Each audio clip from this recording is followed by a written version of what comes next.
Hi, welcome to IT media. ప్రస్తుతం మన మధ్యలో పసుపులేటి సందీప్ రాయల్ ఉన్నారు. ఆయన జనసేనలో దెబ్బతిని ప్రస్తుతం వైసీపీలో చురుగ్గా కసితో ప్రయాణం చేస్తున్నాడు. ఇక్కడ అనంతపురం జిల్లా సింగనమల నియోజకవర్గం నుండి కాకినాడకు వెళ్ళి సవాల్ చేసినటువంటి వ్యక్తి. ఇంతకీ ఏం జరిగింది అనేది ఆయన మాటలు అడిగి తెలుసును. హాయ్ సందీప్. సార్ నమస్కారం అండి. సందీప్ గారు, మీకు ఉదయ్కి ఏంటి గొడవ? ఏం లేదు, ఇంతకుముందు నేను పవన్ కళ్యాణ్ దగ్గర మాజీ అధికారిగా పనిచేసినప్పుడు ఫస్ట్ ఆఫ్ ఆల్ నాకు పవన్ కళ్యాణ్కి పూర్తిగా డిస్టర్బెన్స్ వచ్చే విధంగా ప్రయత్నించిన వ్యక్తి తంగెల ఉదయ్ శ్రీనివాస్. ఎందుకంటే నా సందీప్ లాంటి ఒక నిజాయితీపరుడు ఉండకూడదనే ఉద్దేశంతో అతను ఇలాంటి మాలాంటి వాళ్ళు నన్నే కాదు 42 మందిని తీసేశాడు. సరే, పవన్ కళ్యాణ్ తీసేయచ్చు, ఎవరి ధర వాళ్ళు ఎంచుకున్నాం, నేను నా వైఎస్ఆర్ కాంగ్రెస్ పార్టీని ఎంచుకున్నాను, నన్ను పార్టీ మంచిగా చూసుకుంటుంది. సరే, ఏమైనప్పటికీ ఉదయ్ అనే వ్యక్తి ఈరోజు నేను కాకినాడకి ఎందుకు వెళ్ళాల్సి వచ్చిందంటే, ఉదయ్ అనే వ్యక్తికి పవన్ కళ్యాణ్ జనసేన ఎంపీ టికెట్ ఇచ్చాడు కాకినాడలో. ఆ ఉదయ్ అనే వ్యక్తి గురించి పవన్ కళ్యాణ్ చాలా మంచి సూక్తులు, నీతులు, ఇవి పెద్ద పెద్ద మాటలు మాట్లాడుతున్నారు. అవన్నీ మేము టీవీలో చూస్తుంటే మాకు చాలా ఆశ్చర్యం వేసింది. ఇది మంచి పరిణామం కాదు. ఒక ఉదయ్ అనే వ్యక్తి ఒక అంతర్జాతీయ దొంగ, అది చాలామంది తెలియని విషయం. అతని మీద దుబాయ్లో బెట్టింగ్ కేసులు కూడా ఉన్నాయి, థాయిలాండ్లో ఉన్నాయి, శ్రీలంకలో ఉన్నాయి. అంతేకాకుండా జనసేన పార్టీ కార్యాలయంలో సిగరెట్లు తాగిన వ్యక్తికి పవన్ కళ్యాణ్ పార్లమెంట్ సీటు ఎలా ఇస్తారని కూడా ఒక నినాదంతో మేము కాకినాడకి వెళ్ళాం. అంతేకాకుండా ఉదయ్ అనే వ్యక్తి ఖచ్చితంగా మహిళల్ని చాలామందిని కూడా జనసేన పార్టీలో ఆ పార్టీ చెందిన వీర మహిళని కూడా చాలామందిని లోపరుచుకొని చాలా దారుణంగా హింసించిన దాఖలాలు కూడా ఉన్నాయి, ఆధారాలు కూడా ఉన్నాయి. అందుకే ఆ ఉదయ్ అనే వ్యక్తి ఇలాంటి వ్యక్తి. కాకినాడ ప్రజలారా మీరందరూ తెలుసుకోవాలని చెప్పి ఆ ప్రజలకి తెలియజేయడానికి మేము కాకినాడకి వెళ్ళి వచ్చాం.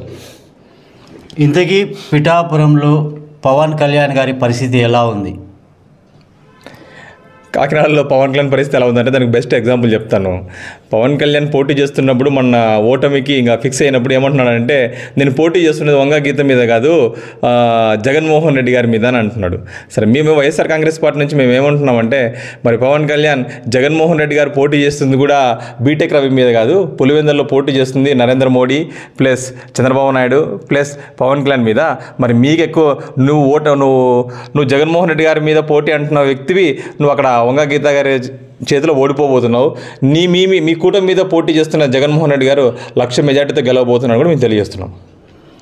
అంటే ఇప్పుడు పిఠాపురంలో పవన్ కళ్యాణ్ గెలుస్తారా గెలవరా అని? అసలు పవన్ కళ్యాణ్కి ఓటమి భయం పట్టుకుంది కాబట్టి జబర్దస్త్ నటులని, సినిమా నటులని, ఎంతోమంది బయట వేరే దేశాల నుంచి పిలిపించుకుని ఎన్ఆర్ఐలని, క్యారెక్టర్ ఆర్టిస్టులని, సరే ఎవరైనా రావచ్చు, కానీ అతను అందరినీ పిలిపించుకొని ప్రచారం చేసుకుంటున్నాడు తప్ప తను ధైర్యంగా కూడా ప్రచారం వీధుల్లోకి వెళ్ళలేని పరిస్థితి.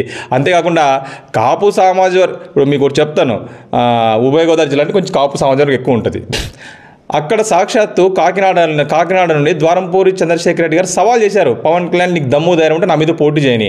ఆయన మీద పోటీ చేయకోకుండా నిజంగా పవన్ కళ్యాణ్కి అంత దమ్ము ధైర్యం నిజంగా కాపు అయితే నిజంగా ద్వారంపూరి చంద్రశేఖర్ రెడ్డి గారి మీద ఆయన చేసిన సవాల్కి పోటీ చేసి నిరూపించుకోవాలి ఏంది ఇతని కెపాసిటీ ఏంటంది.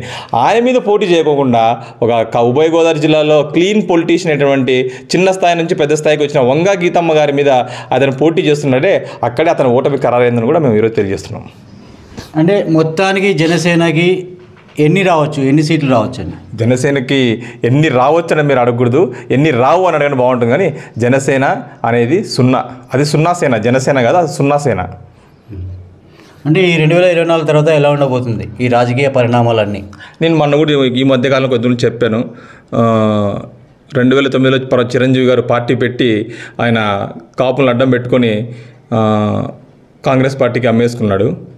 పవన్ కళ్యాణ్ కూడా 10 సంవత్సరాలు బాగా డబ్బులు దండుకున్నాడు. ఈ 5 సంవత్సరాలు కూడా మొత్తం ప్యాకేజీలు తీసుకున్నాడు. నెక్స్ట్కి ఖచ్చితంగా అతను ఈ జనసేన పార్టీని కూడా దుకాణం బంద్ చేయబోతున్నాడు. అది మాకు సంపూర్ణమైన ఇన్ఫర్మేషన్ ఉంది.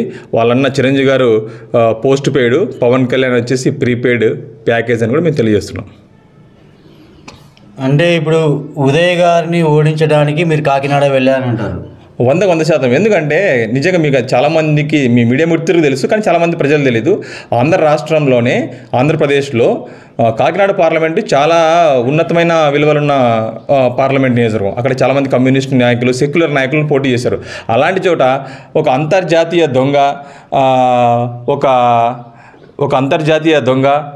ఒక బెట్టింగ్ బంగారాజు, ఒక మహిళల్ని లోపరుచుకొని వేధించే వ్యక్తి, టీ టైం అనేది పెట్టి ఎంతోమంది యువకులు వాళ్ళ ఉద్యోగ జీవితాలను నాశనం చేసిన ఒక ఉదయ్ లాంటి వ్యక్తిని ఖచ్చితంగా కాకినాడ ప్రజలు తరిమి కొట్టాలని కూడా తెలియజేయడానికి మేము కాకినాడకి వెళ్ళాం.